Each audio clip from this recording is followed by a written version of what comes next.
Minneapolis, AP, protesters took to the streets across America again Sunday, with violence flaring in pockets of largely peaceful demonstrations fueled by the killings of black people at the hands of police.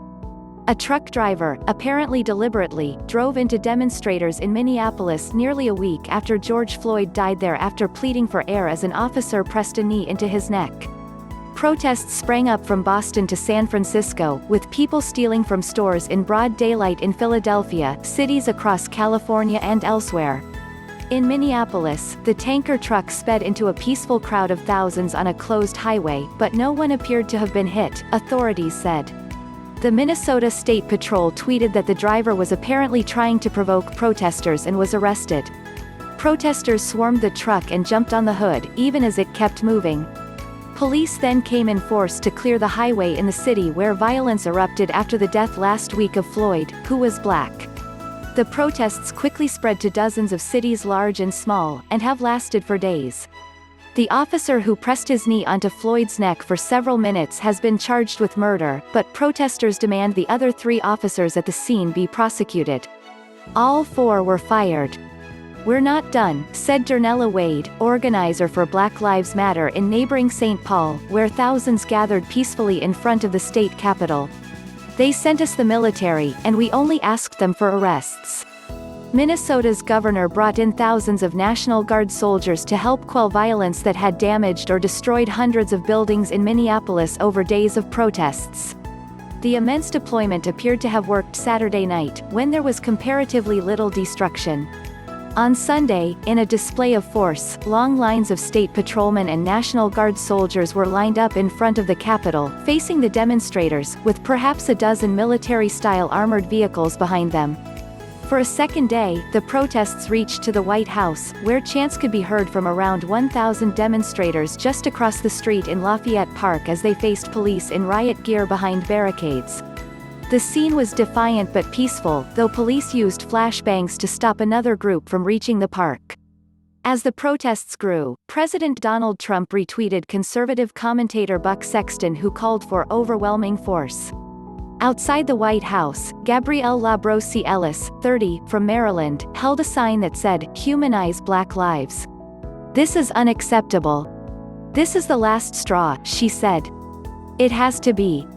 Labrosse Ellis said she planned to leave before dark because she feared a repeat of the violence that occurred Saturday night. Across America, demonstrators called again for an end to police violence, and many joined police in pleading for an end to the looting. Many also joined police in pleading for a stop to fires, vandalism and theft, saying it weakened calls for justice and reform. "They keep killing our people," said Mahira Lewis, 15, who marched with her mother and several hundred others through downtown Boston. "I'm so sick and tired of it." Disgust over generations of racism in a country founded by slaveholders combined with a string of recent racially charged killings to stoke the anger. Adding to that was angst from months of lockdowns brought on by the coronavirus pandemic, which has disproportionately hurt communities of color, not only in terms of infections but in job losses and economic stress. The droves of people congregating for demonstrations threatened to trigger new outbreaks, a fact overshadowed by the boiling tensions. "Maybe this country will get the memo that we are sick of police murdering unarmed black men," said Lex Scott, founder of Black Lives Matter Utah. "Maybe the next time a white police officer decides to pull the trigger, he will picture cities burning." The scale of the protests, sweeping from coast to coast and unfolding on a single night, rivaled the historic demonstrations of the civil rights and Vietnam War eras.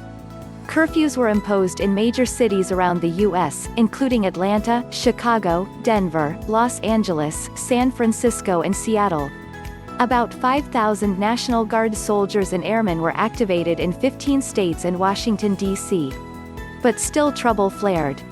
There was looting on both ends of California, with video in San Jose showing several people in hoods and masks fleeing a Macy's department store with large bags, while people in Long Beach carried away armloads of clothing and other goods from the smashed windows of stores at a shopping mall after curfew. As police moved in to try to restore order, some protesters ran in to confront the thieves and condemn them for undercutting the message of the demonstration. In tweets Sunday, Trump blamed anarchists and the media for fueling the violence. Attorney General William Barr pointed a finger at far-left extremist groups. Police chiefs and politicians accused outsiders of coming in and causing the problems. At the Minneapolis intersection where Floyd was killed, people gathered with brooms and flowers, saying it was important to protect what they called a sacred space. The intersection was blocked with the traffic cones while a ring of flowers was laid out. Among those descending on Minneapolis was Michael Brown Sr., the father of Michael Brown, whose killing by a police officer in Ferguson, Missouri, set off unrest in 2014. "I understand what this family is feeling. I understand what this community is feeling," he said. In Indianapolis, 2 people were reported dead in bursts of downtown violence, adding to deaths reported in Detroit and Minneapolis in recent days. Buildings around the U.S. were defaced with spray-painted messages, from the facade of St. Patrick's Cathedral in New York to the historic Hay Adams Hotel near the White House. Some of Floyd's gasped last words, "I can't breathe," were repeated, alongside anti-police messages. From HuffPost.